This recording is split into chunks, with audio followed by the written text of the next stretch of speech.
We'll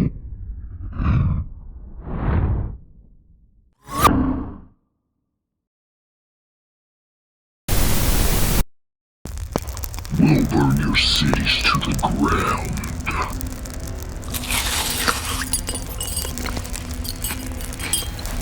Oh, not this crap again. Turn the channel.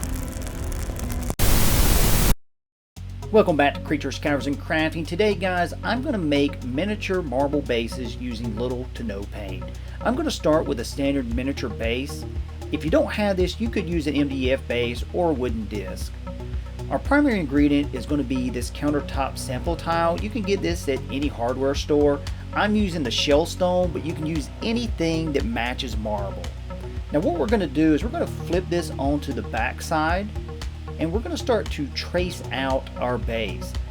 Now notice I'm putting this to the edge. That's going to minimize the cuts I need to make, and it's also going to maximize the material, so I'm going to be able to make more bases doing this. Just a note, if you don't have a marker, you can use a pen or a pencil, whatever works best for you. Next, we're going to cut the tile out, and to do this, I'm using a pair of angled cutters. Now, the trick to this process is to be very patient and to work slowly. We want to cut outwards, and this will shatter, so make sure you're maybe wearing some goggles. You don't want this back in your eyes. One thing to also note is if you break this, take the broken pieces and just set them aside. We can still salvage them and make tiles. You can also score this by using a razor knife. However, be advised, the surface is very smooth and it's easy to cut yourself. Once we have everything cut out, we're going to smooth the edges using some fine grit sandpaper. Using the straight edge, I'm going to start to trace out the pattern that I want for my base. I'm using a pencil to do this, that way if I make a mistake or I want to change things, it's easy to erase. Now once we have a pattern that we're happy with, we can go over this using a Sharpie marker. I'm going to use a thin tip Sharpie marker to do this, and at this point we can actually allow it to dry and hit it with a clear coat. But I'm going to take this a step further by cutting the tiles out and gluing them onto the base. Remember I said to save those broken pieces? Now we're going to make a base using a wooden craft disc. To do this, I'm going to prime the wood disc using some black paint, and if I start to see some warpage, I'm just going to add a little bit of Elmer's glue or Mod Podge to the back of it. It should flatten things out very nicely. Now we're going to just use some super glue and put those tiles down, and any gaps we have, we're just going to add some fine sand. We're going to go over this with some burnt umber once everything is dried, and then we're going to just apply a simple dry brush. Make sure that we wipe away any excessive paint from the tile. To finish off this project, I'm just going to add some miniature pottery and also some 3D printed candles by Loot Studios.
Where did that deer go?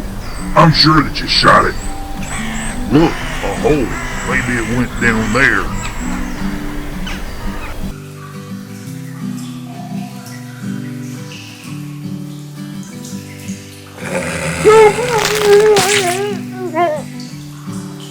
Huh?